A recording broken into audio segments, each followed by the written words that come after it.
Welcome to Baker Heights Adult Bible Class.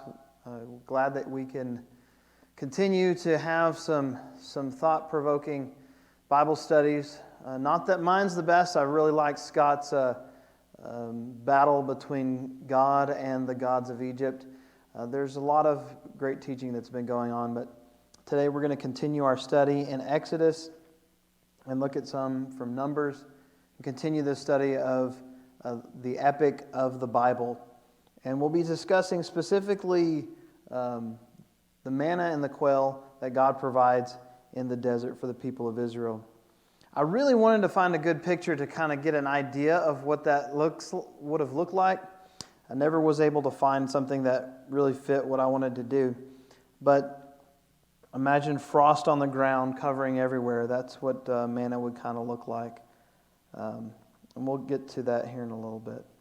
So what we've seen so far in the book of Exodus is the Egyptians, they were hard-hearted. Pharaoh was hard-hearted, wouldn't let the people go. And then the death of the firstborn, we see the Egyptians sending them out. And the Israelites leave in haste. And then Pharaoh, again, hardens his heart and chases after them.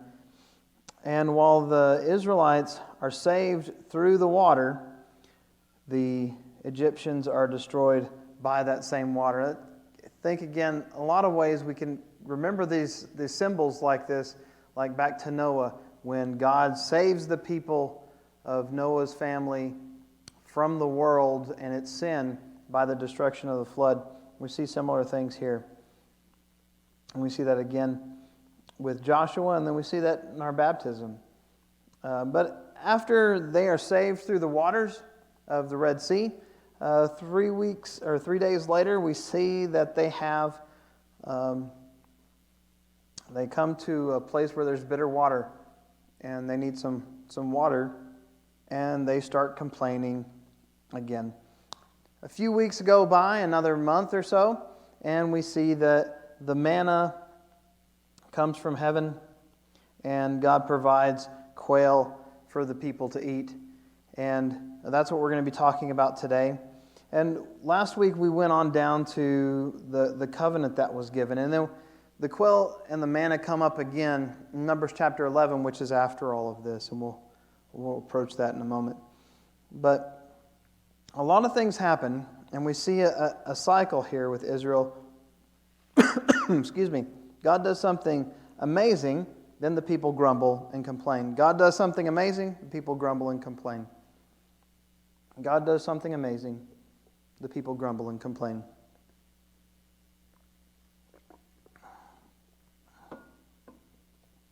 So let's get into our text. Before we get started here, let's have a prayer. Dear God, we know that you are an awesome God. You have done so much for us, and so many times we forget what you have done.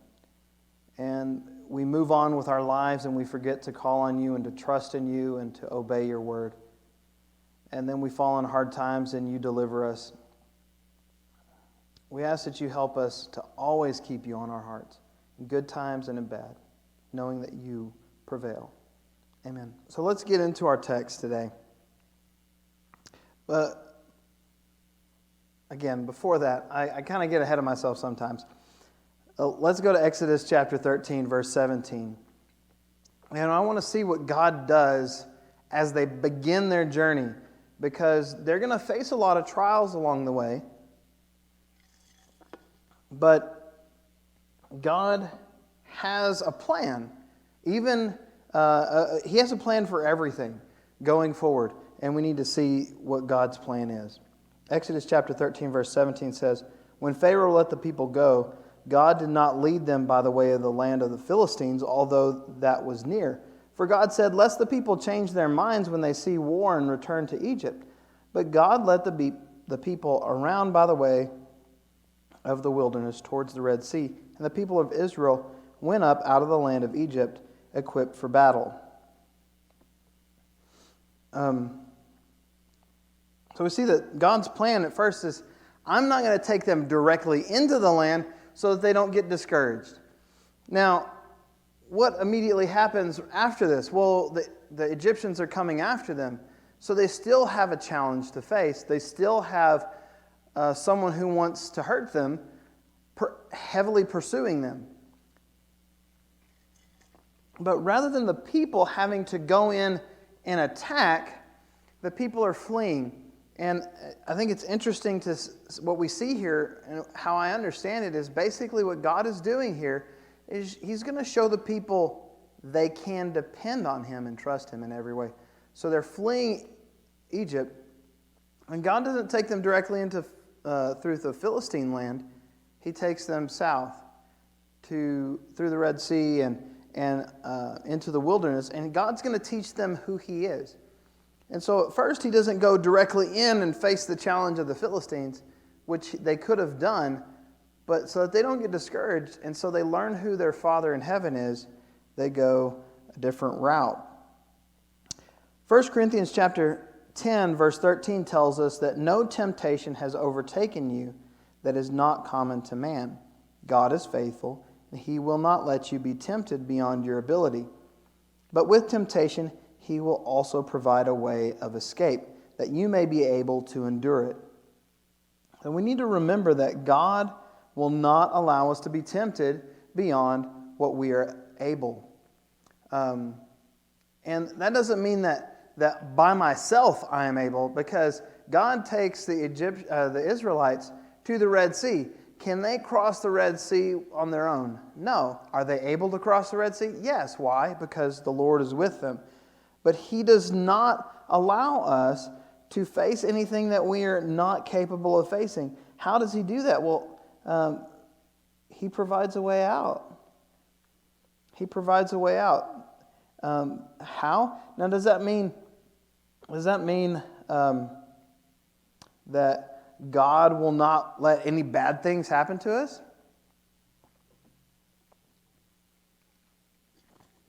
We know that's not true. Lots of bad things still happen. But God is going to give us what we need so that we may be able to endure it. God took them to the Red Sea to show them that He would fight for them. God is their way out. God is our way out. God is the way out. God is our safety. God is our stronghold. He's our deliverer. It's Him that we trust.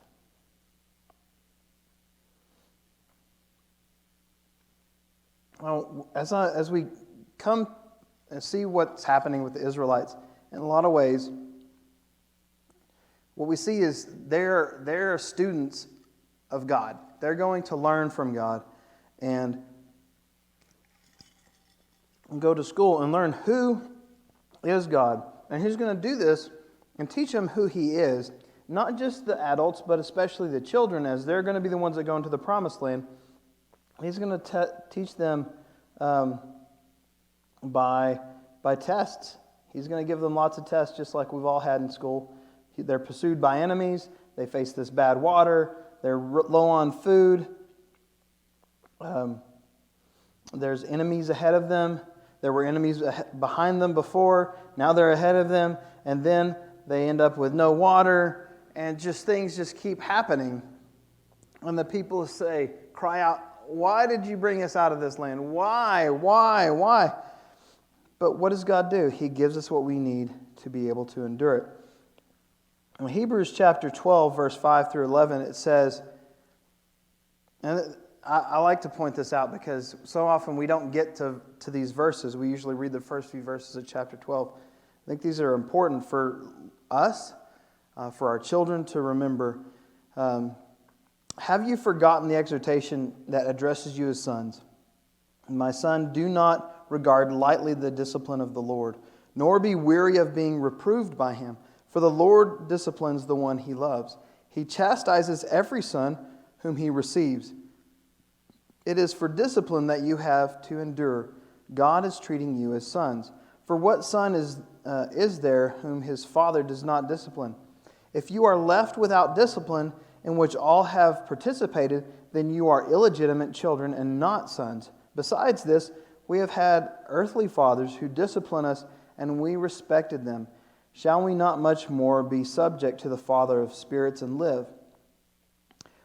For they disciplined us for a short time, as it seemed best to them, but he disciplines us for our good, that we may share in his holiness. For the moment, all discipline seems painful rather than pleasant, but later it yields the peaceful fruit of righteousness to those who are trained by it. And this is the key right here, that are trained by it. God disciplines us through trials and tests. He gives us something and says, you can do that with me. And if we are willing to be trained by it, all these moments of discipline that are painful and difficult to deal with, if we can be trained by that, then we will have the fruit of peace, the peaceful fruit of righteousness. And that will take us to where we get to see God. How beautiful will that be? The day that we get to walk into the true promised land, because we were trained by the trials that life brought our way. We too are students on our way to the promised land. Now, the text for today is going to be Exodus chapter 16 and Numbers chapter 11. And Exodus chapter 16 focuses on the quail, not the quail, on the manna, the manna in the desert, the first time that they receive it. And, sometimes, I've said last time that they're whining to God. And it's easy to say that, even though, we have hard times right now going to the grocery store and finding what we need. Everything's strange and difficult. But that's nothing in comparison to providing for the number of people that Moses is taking through the desert. This is a lot of people, and it's not the most rich land with a whole bunch of food that's available for the people. It's rocky desert terrain. And so this is going to be a challenge. So the people having a problem isn't surprising. The problem is the attitude that they have. Let's read Exodus chapter 16. They set out from Elim, and all the congregation of the people of Israel came to the wilderness of Sin, which is between Elim and Sinai, on the 15th day of the second month after they had departed the land of Egypt. And the whole congregation of the people of Israel grumbled against Moses and Aaron in the wilderness. And the people of Israel said to them, "Would that we had died by the hand of the Lord in the land of Egypt, when we sat at the meat pots and ate bread to the full, for you have brought us out of this wilderness to kill this whole assembly with hunger." Then the Lord said to Moses, "Behold, I am about to rain bread from heaven on you, and the people shall go out and gather a day's portion every day, that I may test them, whether they will walk in my law or not. On the 6th day, when they prepare what they bring in, it will be twice as much as they gather daily." So Moses and Aaron said to all the people of Israel, "At evening you shall know that it was the Lord who brought you out of the land of Egypt. And in the morning you shall see the glory of the Lord, because he has heard your grumbling against the Lord. For what are we that you grumble against us?" Moses said, "When the Lord gives you in the evening meat to eat, and in the morning bread to the full, because the Lord has heard your grumbling, that you grumble against him, what are we? Your grumbling is not against us, but against the Lord." Then Moses said to Aaron, "Say to the whole congregation of the people of Israel, 'Come near before the Lord, for he has heard your grumbling.' And as soon as Aaron spoke to the whole congregation of the people of Israel, they looked toward the wilderness, and behold, the glory of the Lord appeared in the cloud. And the Lord said to Moses, 'I have heard the grumbling of the people of Israel. Say to them, at twilight you shall eat meat, and in the morning you shall be filled with bread, and you shall know that I am the Lord your God. In the evening the quail came up and covered the camp, and in the morning the dew lay around the camp. And when the dew had gone up, there was on the face of the wilderness a fine flake-like thing, fine as frost on the ground. When the people of Israel saw it, they said to one another, "What is it?" For they did not know what it was. And Moses said to them, "It is the bread that the Lord has given you to eat. This is what the Lord has commanded. Gather of it each one of you as much as he can eat. And you shall take an omer according to the number of the persons that each of you has in his tent." And the people of Israel did so. And they gathered some more and some less. But when they measured with an omer, whoever gathered much had nothing left over, and whoever gathered little had no lack, each of them as much as he could eat. And Moses said to them, "Let no one leave any of it over till morning."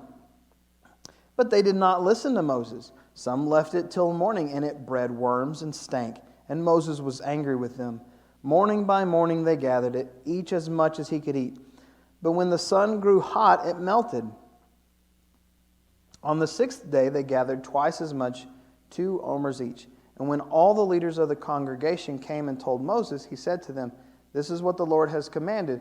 Tomorrow is the day of solemn rest, a holy Sabbath to the Lord. Bake what you will bake, and boil what you will boil, and all that is left over lay it aside to be kept till morning." So they laid it aside till morning, and as Moses commanded them. And it did not stink, and there were no worms in it. So Moses said, "Eat it today, for today is a Sabbath to the Lord. Today you will not find it in the field. 6 days you shall gather it, but on the 7th, which is the Sabbath, there will be none." On the 7th day some of the people went out to gather, but they found none. And the Lord said to Moses, "How long will you refuse to keep my commandments and my laws? See, the Lord has given you the Sabbath. Therefore, on the 6th day, he gives you bread for 2 days. Remain each of you in his place. Let no one go out of his place on the 7th day." So the people rested on the 7th day. Now the house of Israel called its name Manna. It was like coriander seed, white, and its taste was like wafers made with honey. Moses said, "This is what the Lord has commanded. Let an omer be kept throughout all your generations, so that they may see the bread which I fed you in the wilderness, when I brought you out of the land of Egypt." And Moses said to Aaron, "Take a jar and put an omer of manna in it, and place it before the Lord to be kept throughout your generations, as the Lord commanded Moses." So Aaron placed it before the testimony to be kept. The people of Israel ate the manna for 40 years, till they came to a habitable land. They ate manna until they came to the border of the land of Canaan. An omer is a 10th part of an ephah. Excuse me. A lot has happened in this, and there's a lot to discuss, and hopefully we have enough time to deal with it all. But God sends trials to test Israel with whether they're going to walk with him. In verse 4, we see, let's see if I can, this has not been a problem before today. There you go.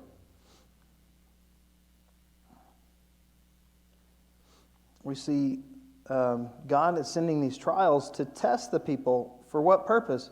What is the test? To see if they will walk in my law or not. And it's a simple thing. Think about Adam and Eve. Think about anything. These are not difficult commands, and it may not seem like it's not necessarily about moral choices, but God has commanded, do it this way. Are you going to do the simple thing that God has commanded you to do? So,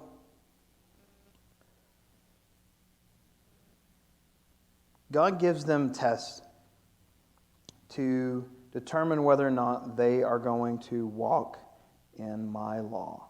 And that is a concern to God. That they haven't even received the full law yet. They may have received some things. Obviously, the Sabbath has come up. But they don't have a full understanding of who God is at this point. I'm going to move on The Bible tells us in Philippians chapter 2, verse 14 through 16, to do all things without grumbling or disputing, that we may be blameless and innocent children of God without a blemish in the midst of a crooked and twisted generation, among whom you shine as lights in the world. Hold fast to the word of life, so that in the day of Christ I may be proud that I did not run in vain or labor in vain. But we are not to be grumblers. The Israelites were grumbling constantly. You haven't done this. Why did you bring us out to die? And that's not the type of people that God has called them or us to be. These tests, specifically, what is God testing them and how is He testing them? What has He told them to do? He's just given them some basic things. Gather only 6 days. In verse 6, it tells us, gather for only 6 days. The seventh day you cannot gather, but only for 6 days. Let's see. And every day. And on the sixth day, they're going to get twice as much. And that's the only day that they're supposed to get more. And they're not going to be able to keep any over to the next day. And this bread is it's just amazing. You know, this is the kind of thing that, like, in a lot of ways, it doesn't make sense. If you look at, a lot of people will say that, well, there's stuff out in the wilderness that could be like this. There's a sap that could fall from the tree that might produce something that seems like this, or, you know, there's this or that or whatever. But why does it spoil after one day, every day of the week, except for on the Sabbath day? Why is it that it does that? This is not just a little bit of bread. This is everywhere for them, and it's there for them. And it's quite miraculous. And how is it that when you think about it, if you calculate how many people are likely there, I think even Larry said it, it's probably close to 2 million.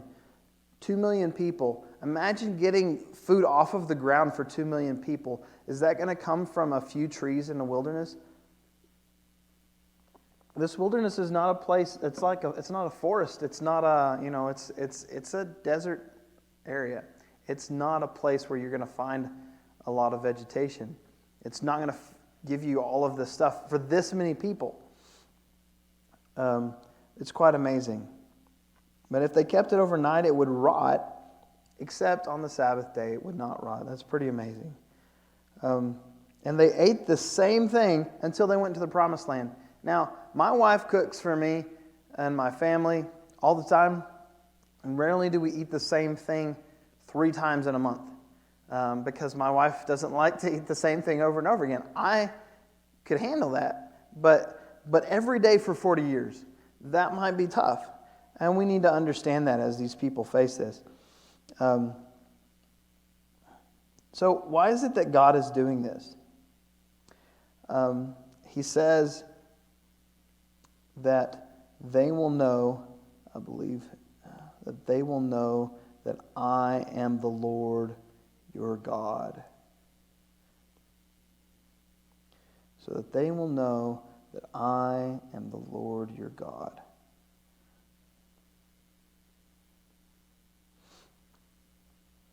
That is why he's doing this. And testing whether they're willing to obey. It's a simple command. Just go and get enough. Enough. Do you trust me enough to only get enough for today? Do you trust me enough for just today?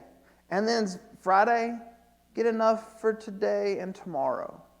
And that will be enough for you for the whole weekend. Do you trust me enough to obey?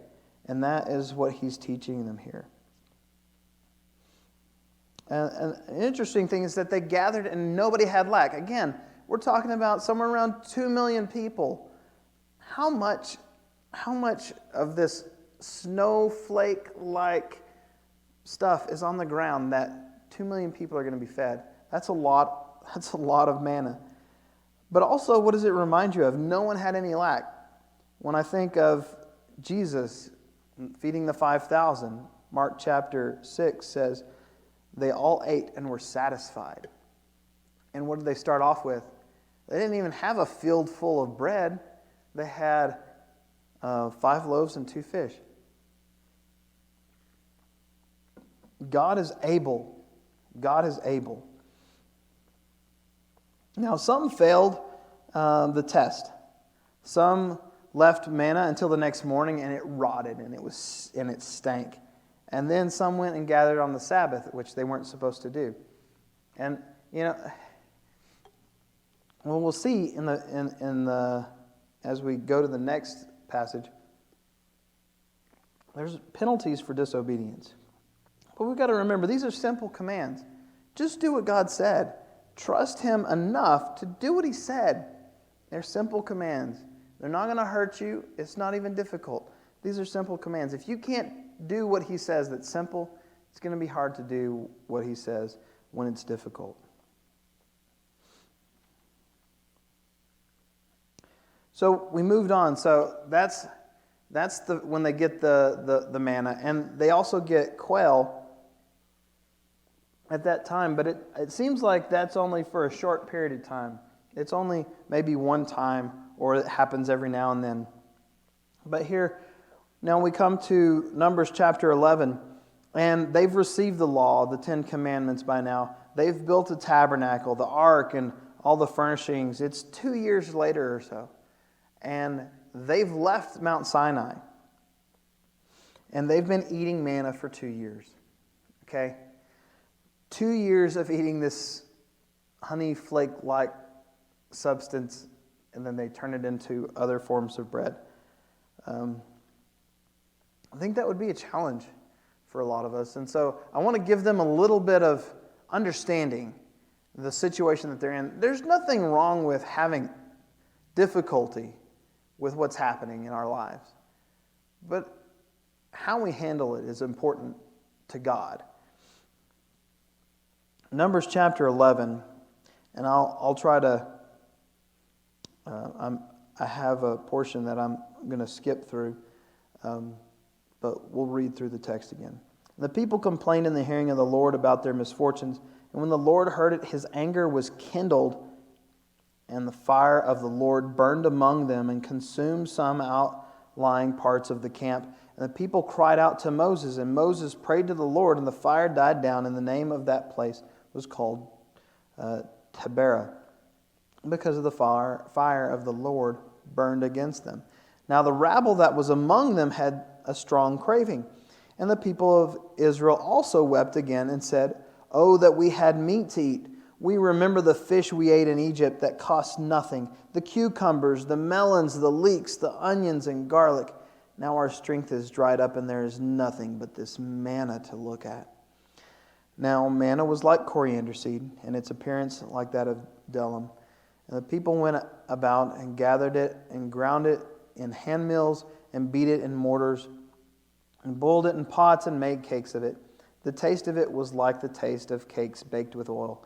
And when the dew fell upon the camp at night, the manna fell with it. Moses heard the people weeping throughout their clans, everyone at the door of his tent. And the anger of the Lord blazed hotly, and Moses was displeased. And Moses said to the Lord, "Why have you dealt ill with your servant? And why have I not found favor in your sight that you lay a burden of all this people on me? Did I conceive this people? Did I give them birth that you should say to me, 'Carry them in your bosom as your nurse carries a nursing child'? To the land that you swore to their fathers? Where am I to get meat to give all this people? For they weep before me, saying, 'Give us meat that we may eat.' I am not able to carry this people alone. The burden is too heavy for me. If you will treat me like this, kill me at once. If I find favor in your sight, say that I may not see my wretchedness." And the Lord said to Moses, "Gather me 70 men of the elders of Israel, whom you know to be elders of the people and officers over them, and bring them to the tent of meeting, and let them take their stand there with you. And I will come and talk with you there. And I will take some of the spirit that is on you and put it on them, that they shall bear the burden of the people with you, so that you may not bear it yourself alone." and say to the people, consecrate yourselves for tomorrow, and you shall eat meat. For you have wept in the hearing of the Lord, saying, who will give us meat to eat? For it is better for us in Egypt. Therefore the Lord will give you meat, and you shall eat. You shall not eat just 1 day, or 2 days, or 5 days, or 10 days, or 20 days, but a whole month, until it comes out your nostrils and becomes loathsome to you, because you have rejected the Lord who is among you, and have wept before him, saying, why did we come out of Egypt? But Moses said, the people among whom I am number 600,000 on foot, and you have said, I will give them meat that they may eat a whole month. Shall flocks and herds be slaughtered for them and be enough for them? Or shall all the flesh of the sea be gathered together for them and be enough for them? And the Lord said to Moses, is the Lord's hand shortened? Now you shall see whether my word will come true for you or not. So Moses went out and told the people the words of the Lord, and he gathered 70 men of the elders of the people and placed them around the tent. And the Lord came down in a cloud and spoke to them, and took some of the Spirit that was on him and put it on the 70 elders. And as soon as the Spirit rested on them, they prophesied, but they did not continue. And the passage after this, until verse 30, talks about some who also prophesied but weren't there at the camp. Then a wind from the Lord sprang up, and it brought quail from the sea, and it let them fall beside the camp, about a day's journey on this side and a day's journey on the other side, around the camp, and about 2 cubits above the ground. And the people rose all that day and all night and all the next day and gathered quail. Those who gathered least gathered 10 omers, and they spread them out for themselves all around the camp. While the meat was yet between their teeth, before it was consumed, the anger of the Lord was kindled against the people, and the Lord struck them down, and the people with a very great plague. Therefore, the name of that place was called Kibroth Hattaavah, because they buried the people who had a craving. From that place, the people journeyed to Hazeroth, and they remained at Hazeroth. That's an amazing story. I can see a father there. I'm tired of this too. And Moses is tired of this. And everyone's tired of this. The people, it's a struggle. This is a difficult time. I love this passage just because of that fatherly example of God and how he deals with this. But God does not do well with complaining. You're not going to receive a favor from God by complaining to him about all the good that he has done to you. Why did you bring us out of Egypt? Well, then what happens? Well, people die. Maybe that's harsh, but that's what happens in the text. The people are complaining, and God will not put up with it. And right after that, what happens? The rabble start complaining, and so do the Israelites. So there's a group of people from outside of Israel probably who may have come with them from Egypt, but there are not Israelites. Maybe those are the ones who are causing this. But they corrupt the people of Israel again, and they weep to Moses and say, give us some food to eat. And what happens to Moses? Well, it wears Moses out. When a leader receives so much complaining, it wears them down. It burdens their souls. Moses has a great burden, and it's difficult for him to bear. And he struggles with that, and we see that in the way he talks with God. He doesn't even see what he should be seeing. But in a lot of ways, I see Moses is a lot like the apostles. Notice the similarity in verse 13 to what the apostles say. He says, where am I going to get meat to give all this people for all these people?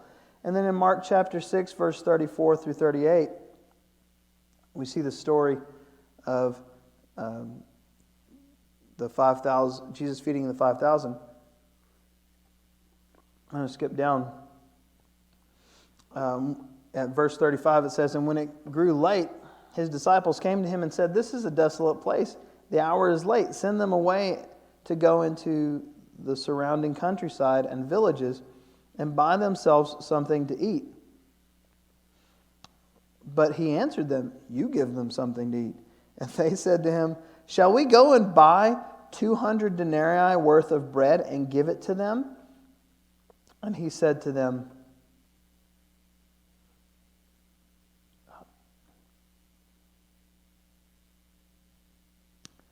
that's weird. 'How many loaves do you have? Go and see.' And when they had found out, they said, 5 and 2 fish."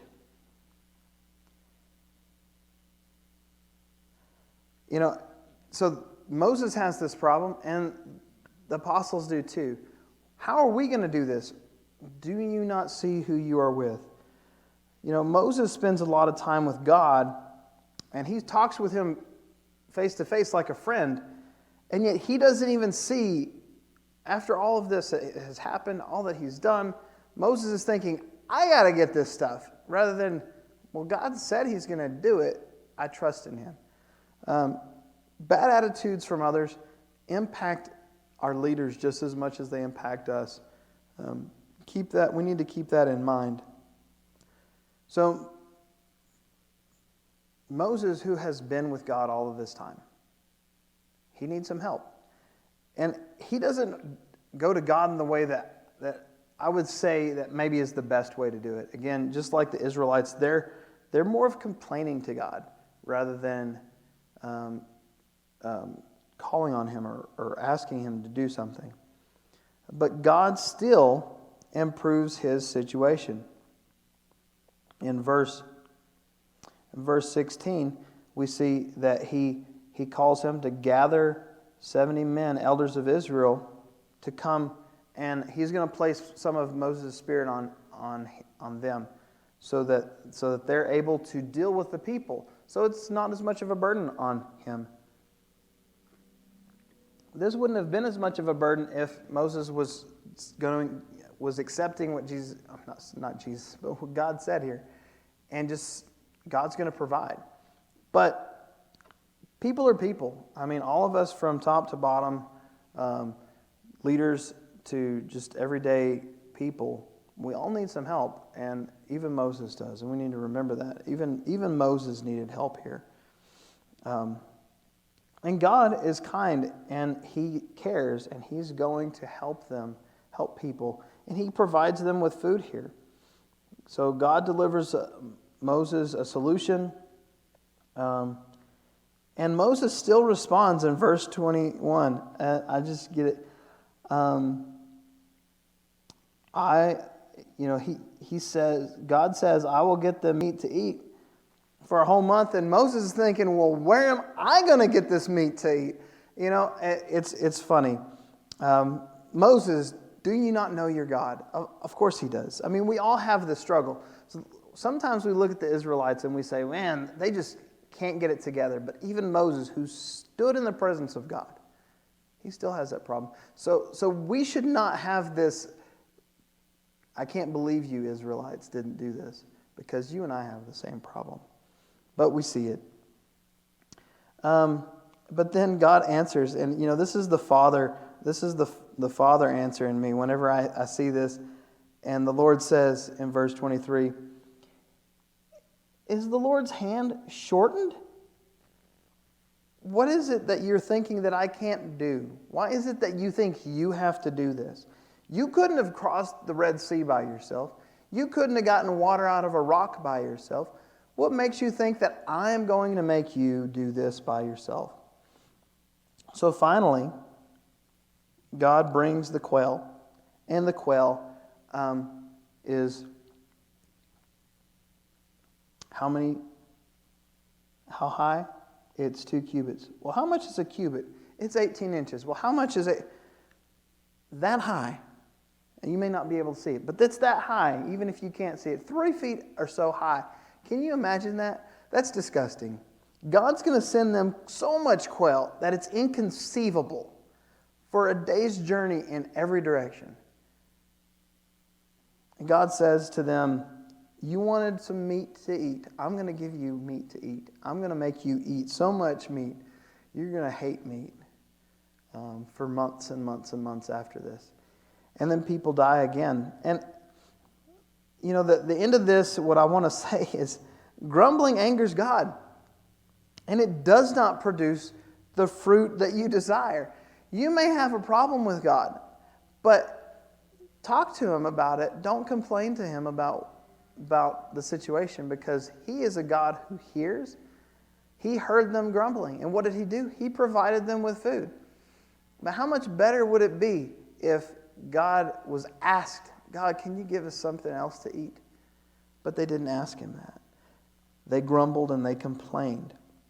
Not to say that if they had asked for something different, that it would have really changed, but their attitudes would have been different. And that's one of the main things. So what's the point of all this? Why does it matter? Again, grumbling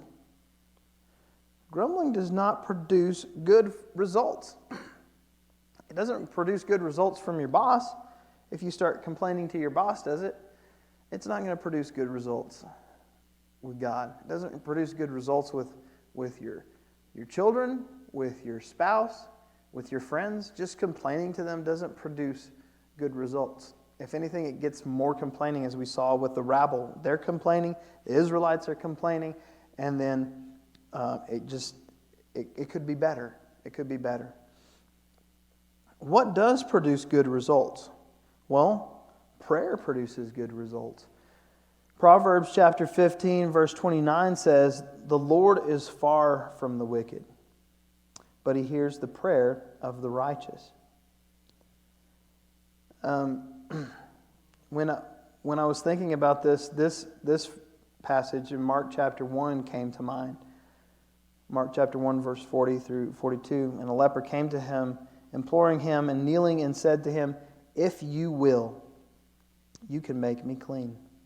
And moved with pity, He stretched out His hand and touched him and said, I will be clean. And immediately the leprosy left him, and he was made clean. And I lost part of that. But the point is, look at the attitude here. A man on his knees, kneeling, imploring Him and saying, if it is your will, you can make me clean. Instead of saying, God, why did you do this to me? Say, God, I see that you're teaching me something here. I don't know what it is, but I really need out of this situation, or I really need this. Please, Lord, would you help me? How much different is that? God hears us, not just the words that we say, but the way that we say it, and He cares. And if the Israelites were content, and I can imagine it would be difficult. It would be difficult for me to be content with the same food for months and months and years. It would become difficult for me. But if we are content, knowing that God has us taken care of today and tomorrow and the day after that, it would change our attitude. And then if we trust in God to work in the situations that we're in, Paul put it this way in Philippians chapter 4, verse 11 through 13. I am not speaking of being in need, for I have learned what it in every situation I am content. I know how to be brought low, and I know how to abound in any and every circumstance. I have learned the secret of facing plenty and hunger, and abundance and need, and I can do all things through Him who strengthens me.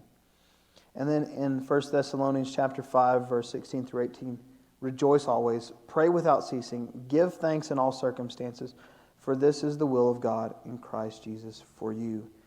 If we need something, God wants to know, and He wants to help us, and He is able to help us. If we have a struggle in our life, something that we can't overcome, if we have something that must be crossed, but we can't cross it on our own, God is there. The church is here. Ask, and it shall be given. Seek, and you shall find. Knock, and the door will be open. But grumble and it will not be good for you. Be content with what you have. Trust in God, and He will deliver. Thank you. That is the lesson.